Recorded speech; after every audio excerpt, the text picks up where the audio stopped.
Bom dia a todos. É um prazer estar aqui mais uma vez, para nós podermos assim, então, estarmos falando de mais uma lição que é nos trazida por esses amigos da espiritualidade.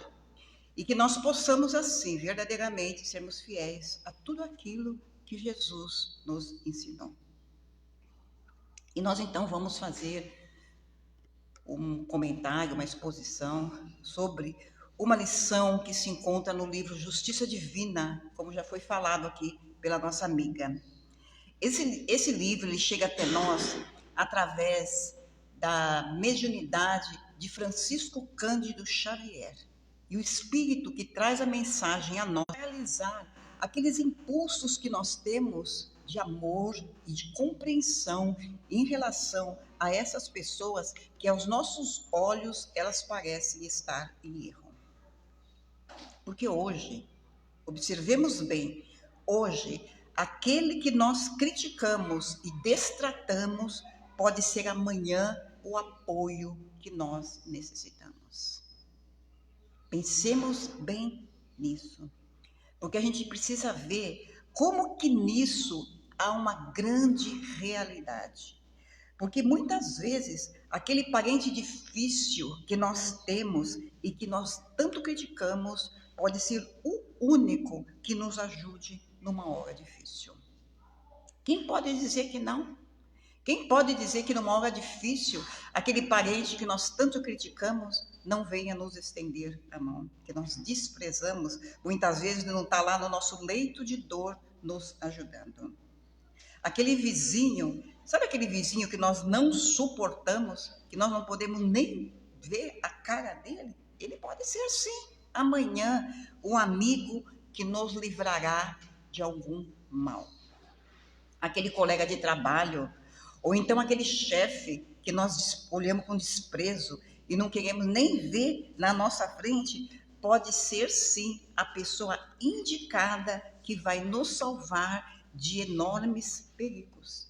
E Emmanuel, nessa lição, então, ele dá exemplos parecidos com esses e diz que todos nós, sem exceção, somos ainda bastante imperfeitos e devedores ante as leis divinas. Se nós não fôssemos devedores, nós não estaríamos no planeta de expiação de provas e num momento tão difícil pelo qual passa o nosso planeta. Nós estaríamos, sim, em mundos melhores. A não ser que nós estivéssemos aqui em missão.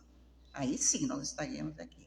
Caso contrário, nós, da maneira que estamos, somos sim bastante imperfeitos e devedores ante as leis divinas. Então, por isso, então, nós precisamos estar atentos aos nossos atos, aos nossos pensamentos, em oração e serviço, como diz a lição, para que nós não caiamos nas mesmas tentações que nós tanto criticamos.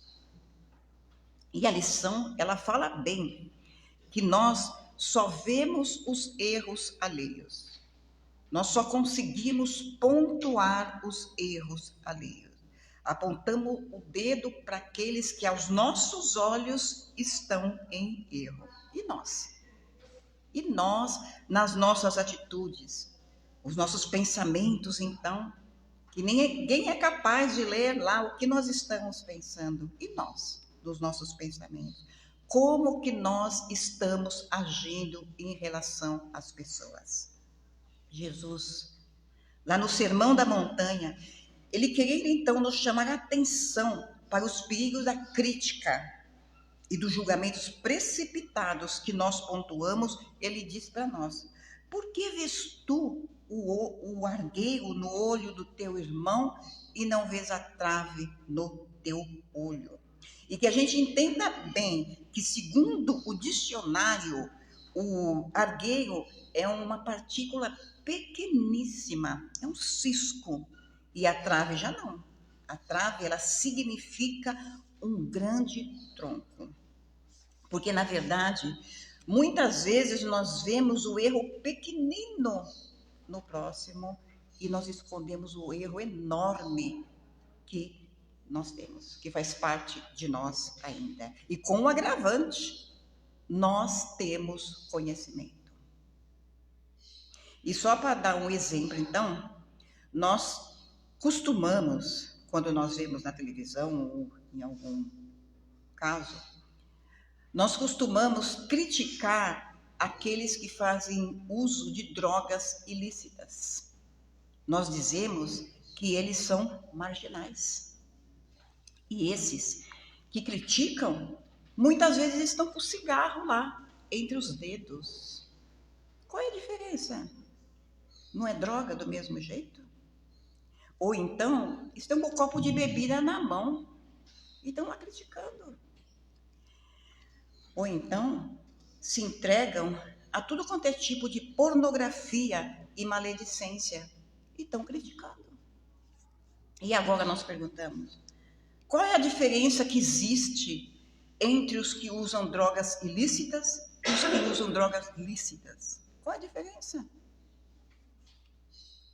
A única diferença que realmente existe entre um e outro é que aqueles que estão no vício muitas vezes não têm conhecimento. E nós temos conhecimento e criticamos. E vivemos criticando. E Jesus lá então no Sermão da Montanha, ele continua. Como você pode dizer a teu irmão, deixa-me tirar do teu olho o argueiro quando você tem uma trave no teu olho? Nesse ponto do sermão, Jesus, ele é bastante radical. E ele diz exatamente assim, hipócrita que tu és. Tira primeiro a trave do teu olho, e então, depois, você vai ser capaz de tirar o argueiro do olho do teu irmão. E nesse ponto também, nós podemos ver bem que essa história do argueiro e da trave presente no Evangelho de Mateus, ela nos traz muitas reflexões e uma delas é acerca do juiz punitivo e hipócrita que nós incorporamos, vez ou outra, para distribuirmos sentenças, coisa que nem Jesus fez. Aí a gente senta na frente da televisão e critica, e damos sentença. E dizemos, se fosse eu, faria assim. Se fosse, faria nada. Nós não faríamos nada. Talvez nós fizéssemos até pior do que aqueles que nós tanto criticamos e vemos lá na televisão. E nós fazemos isso por quê? Porque as imperfeições que nós ainda carregamos nos leva prontamente a apontar os defeitos alheios e esquecer o que nós temos, sem pensar em nós estarmos nos corrigindo dos nossos defeitos. Kardec, então, lá no Evangelho segundo o Espiritismo, ele alerta, um dos caprichos da humanidade é ver cada qual o mal alheio antes do próprio. E ele ainda diz assim, para julgar a si mesmo, seria necessário poder mirar-se em um espelho e assim transportar-se, de alguma maneira, para fora de si e se considerar outra pessoa e perguntar, que pensaria eu se visse alguém fazendo o que eu faço? Olha como seria bom, verdadeiramente, se nós pudéssemos sair de dentro de nós mesmos e nos observar, para ver as nossas atitudes e de nós perguntar, nossa, o que será que vão pensar me vendo fazendo tal coisa? E Kardec ele ainda afirma, é o orgulho que leva o homem a disfarçar os seus próprios defeitos morais e físicos. E é isso mesmo que a gente faz. A gente disfarça, a gente esconde. E ante, então, esses comentários, nós vemos que no dizer de Jesus só há verdade. Por isso nós temos que aprender a não nos ofender com as palavras do mestre. Porque nós somos hipócritas, sim, ao definirmos o que é certo e julgarmos o que é errado do outro e considerarmos errado. Quem somos nós para estar falando o que é certo ou o que é errado nas outras pessoas? Nós somos hipócritas, assim, quando nós condenamos os erros alheios e nós esquecemos dos nossos erros. E digo a todos, essas palavras são palavras de Jesus. Nós fomos lá no Evangelho de Mateus, nós lemos com atenção o sermão e vemos que é Jesus que está falando isso para todos nós, sem exceção. E para nós corrigirmos isso, então, nós precisamos nos manter em oração, como diz a lição de Emmanuel, mas trabalhando. Manter-se em oração, trabalhando, fazendo algo útil para nós estarmos assim, então, erradicando as más tendências que nós temos. E nós temos, então, um caso singular a contar, bastante interessante, que nós trouxemos aqui para que a gente apreciasse e para a gente ver quem tem coragem de se identificar nisso que nós vamos falar agora. Então, no final do dia, o trabalhador, ele chega lá na casa dele e ele, conversando então com sua esposa, ele fala sobre vários assuntos. Até que em dado momento, ele se enveredou à crítica aos colegas do trabalho. Não tem nada a ver conosco, porque nós não fazemos isso, né? A gente não critica ninguém, né? Mas ele se enveredou à crítica aos colegas do trabalho. A esposa, que ouvia ele assim, bastante atenta, perguntou: o que foi dessa vez? Ao ouvir a pergunta da esposa, ele ficou preocupado, porque ele teve a impressão de reincidência em seu hábito de criticar. Mas mesmo assim ele continua. Por que nós somos assim? A gente pode ter a impressão, mas a gente quer falar, né? Sabe como que é? A língua coça, a gente quer criticar. Então, ele continuou. E ele diz assim, sabe o que é? Lá na sessão que eu trabalho, existe uma cadeira vazia. Essa cadeira, ela serve para o usuário sentar quando ele vem conversar conosco. Pois bem, quando o usuário termina a conversa, ele não coloca a cadeira de volta no lugar de origem, o que eu acho isso um desrespeito. E mais, os colegas, eles não se movem de jeito nenhum para pôr a cadeira no lugar. É eu que sempre tenho que colocá-la no lugar. Isso, para mim, soa como um desaforo da parte dos meus colegas. A esposa, então, que ouvia ele atento, fala, é engraçado. E o marido indaga, curioso, engraçado o quê? É engraçado o que você disse. Você comenta que as pessoas e os colegas fazem isso, mas você faz o mesmo aqui em casa? O que você está comentando? Como assim? Perguntou o marido, então, com o coração já assim, em sobressalto, ante a surpreendente revelação. E a esposa diz, ora, você termina a refeição e levanta-se. E quando você levanta, a sua cadeira vai quase para o meio da sala. Os seus filhos e eu ficam observando o seu caminhar satisfeito até o sofá, aonde você se atira com aquele olhar sonolento. Enquanto isso, eu recolho os pratos e talheres e no final eu recoloco a cadeira no lugar antes que você mesmo tropece e reclame pelo fato da cadeira estar fora do lugar. Eu faço isso? Indagou ele assustado. Há 8 anos. Há 8 anos isso se repete todos os dias. Veja bem, que história é essa? É a história das nossas vidas, porque nós somos assim. Será que alguém aqui se identificou com essa história? Tem coragem de dizer, eu me identifiquei? Será? Acredito que não, né? Nós criticamos os outros o que nós costumamos fazer habitualmente, sem nos dar conta. É isso que a gente faz. Por isso da recomendação de Jesus. Por que que a gente vê o cisco no olho do nosso irmão e não vê a trave no nosso olho?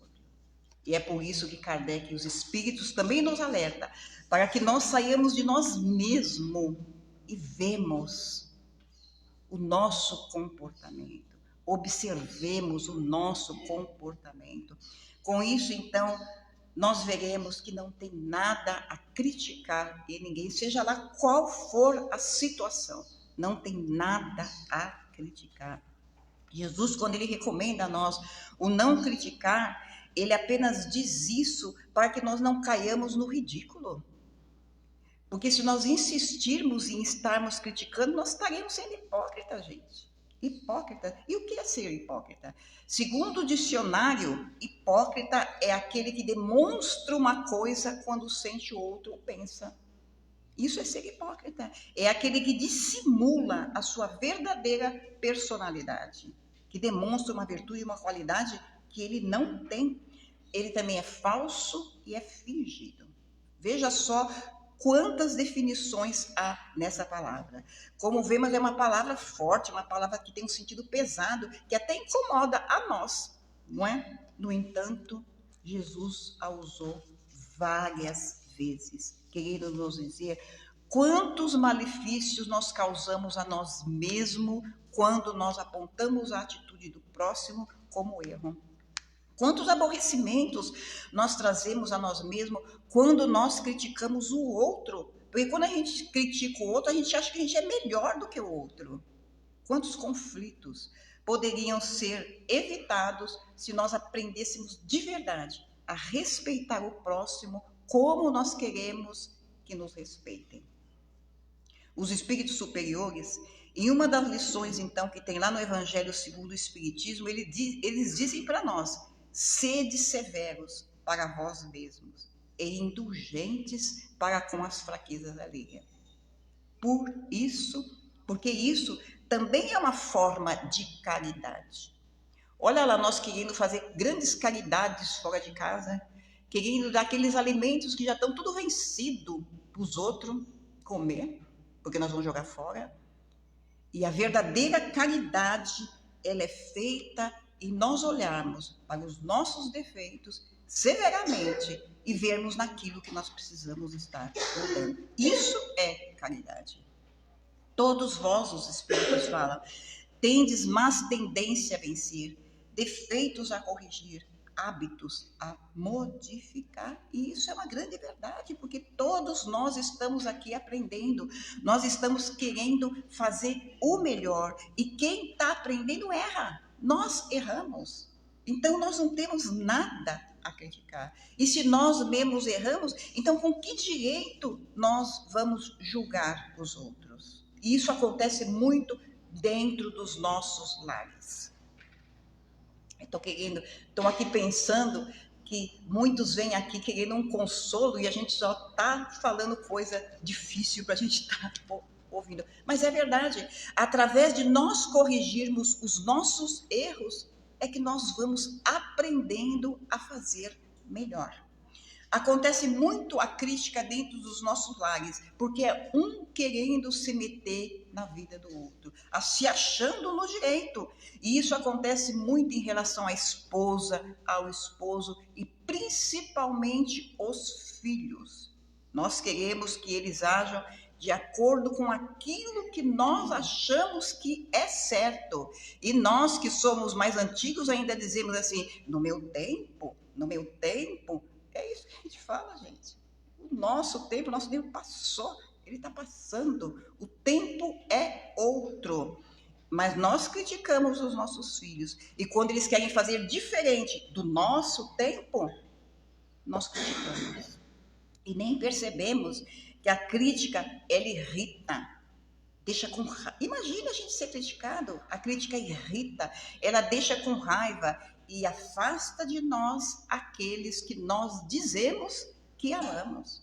Vejam só quantos malefícios que esse defeito nos causa. E muitas vezes nós queremos fechar os olhos e nos achamos certos, nós achamos melhores. E aqui entra aquilo, então, que os espíritos estão sempre nos dizendo: orgulho. É o orgulho que nos cega. O orgulho é tão envolvente que faz com que nós esqueçamos as advertências que nós recebemos. Como nós sabemos, Deus criou a todos nós Ele não nos criou de uma forma acabada.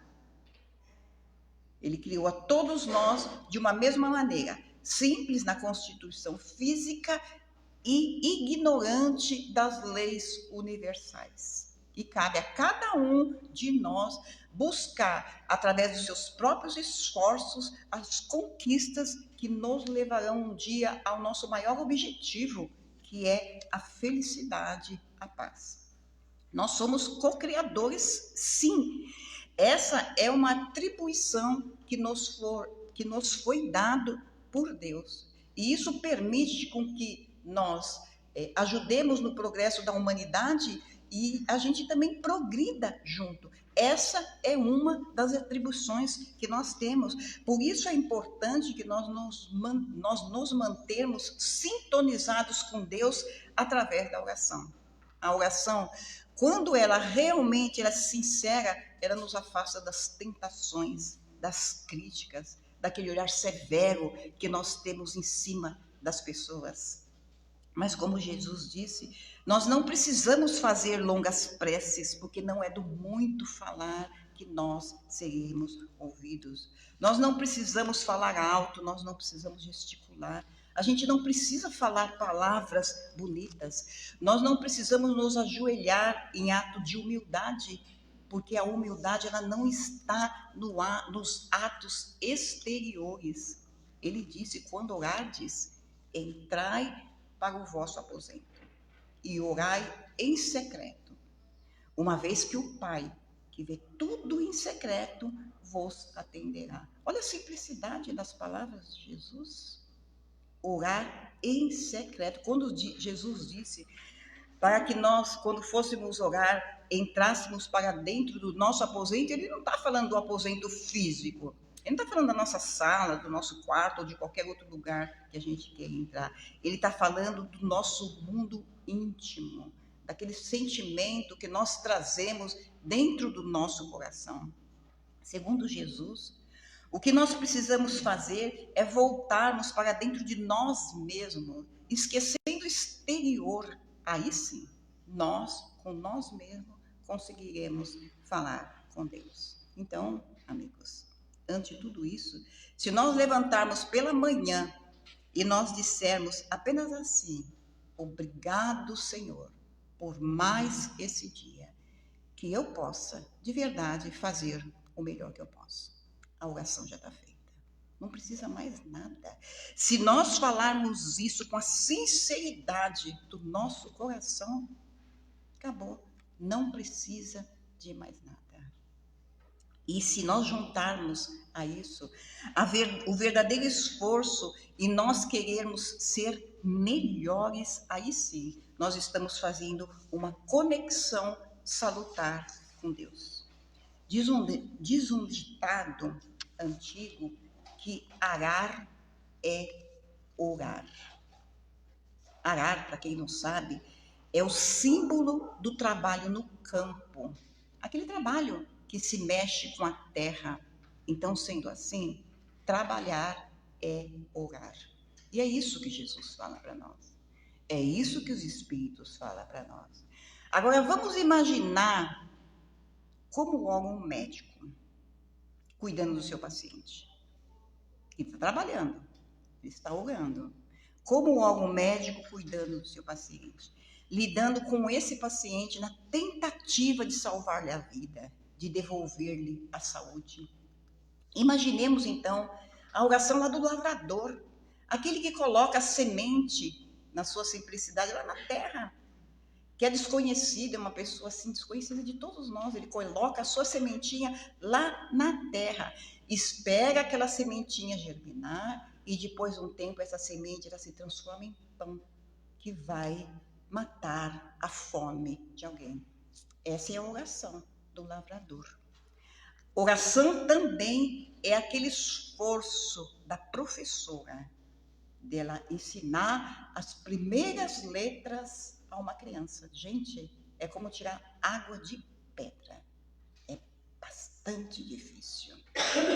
Nós encontramos também a oração lá no trabalho das mães ao educar os seus filhos. Dá emoção, não dá, gente? Pensar tudo isso não emociona a gente? Olha, o trabalho das mães ao educar os seus filhos e dos pais a conduzir a prole.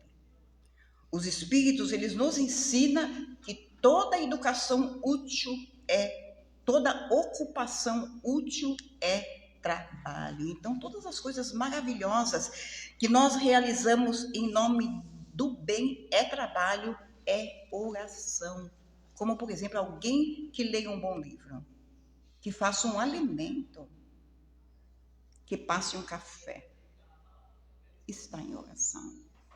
Que varre uma casa, que cura um doente, que defende um necessitado, que advogue a causa dos simples, alguém que planta, alguém que colhe, alguém que vende. Todos esses trabalhos feitos honestamente eles representam uma oração. Por isso, então, amigos, vamos procurar fazer o melhor que nós pudermos nos locais em que nós atuamos. Chega para nós aquilo de nós ficarmos com aquelas longas preces, que a gente não consegue nem prestar atenção, a gente está lá rezando, pensando na panela, sei lá, em qualquer outra coisa. Chega disso.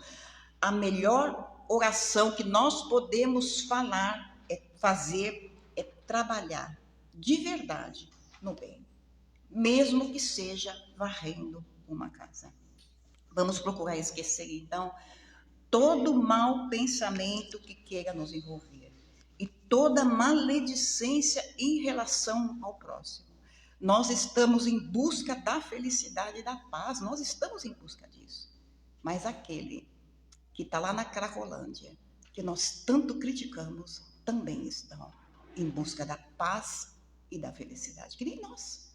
Somos todos espíritos imortais, criados de uma mesma maneira, fadados à evolução, desde o verme, lá no escuro da terra, até nós, espíritos imortais, que um dia seremos anjos. Podemos ter certeza disso. Façamos as nossas tarefas com alegria. Isso é o que faz a diferença. Fazer as coisas gritando, xingando, maltratando, não resolve, gente. Complica a nossa vida. É melhor que a gente não faça. Então façamos as nossas tarefas com alegria, na certeza que a paga por isso é a paz da consciência tranquila e é a felicidade que nós tanto almejamos. Muita paz a todos nós e que nós tenhamos um domingo cheio de tranquilidade. Ou melhor, que nós tenhamos não, que nós façamos, do nosso domingo um domingo cheio de felicidade. Porque essa alegria e um domingo de paz vai depender de cada um de nós. Até uma próxima oportunidade.